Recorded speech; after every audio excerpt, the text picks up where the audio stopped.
High-level international football often forces a collision between two opposing forces: calculated rhythmic discipline and high-velocity disruption. Switzerland operates as the benchmark for order. They are defined by tactical intelligence and a level of organization that remains functional even under heavy pressure. Canada represents the modern disruptor. They are a younger squad that bypasses traditional build-up play, choosing instead to overwhelm opponents with sheer athletic speed. The Swiss philosophy is built on the pass. They function like a machine where every movement is timed to ensure they never have to rush a decision or compromise their shape. Canada operates with a different urgency. They look for the most direct path to the goal, prioritizing rapid transitions over the patient retention of the ball. This match is a case study in contrasting styles. We're about to see if a system of absolute control can withstand a team that thrives on unscripted, high-speed moments. Switzerland's confidence is rooted in their track record. They are a permanent fixture at the FIFA World Cup, appearing with rhythmic consistency. Years of navigating the specific stress of the knockout stages has given them a level of composure that newer teams often struggle to replicate when the stakes rise. Canada doesn't have that same deep well of experience to draw from. They are in the early stages of establishing their footprint on the global stage.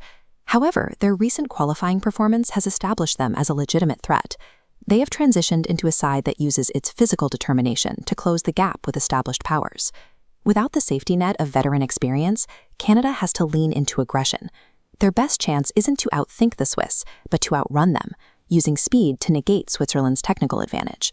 On the pitch, this ideological struggle becomes a battle of geography. It is a contest between the security of the central midfield and the vulnerability of the outer wings. The person responsible for maintaining that Swiss security is Granit Xhaka. Xhaka anchors the center circle. His job is holding possession and dictating tempo, ensuring Swiss command. When they control this zone, they neutralize opposition momentum, forcing a predictable flow that plays to their strengths. Alphonso Davies is the primary threat to that stability. Canada bypasses the crowded midfield entirely, exploiting space on the extreme outer wings. This change of pace is difficult to track. A single sprint bypasses defenders, turning a defensive stand into a clear scoring opportunity in seconds. This creates a unique tension.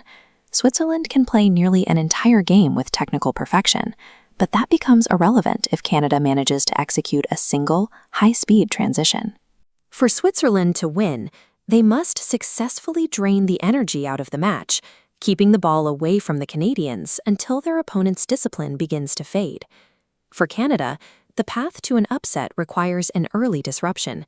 They have to break the Swiss rhythm and exploit the flanks before the defense has the chance to set its foundation.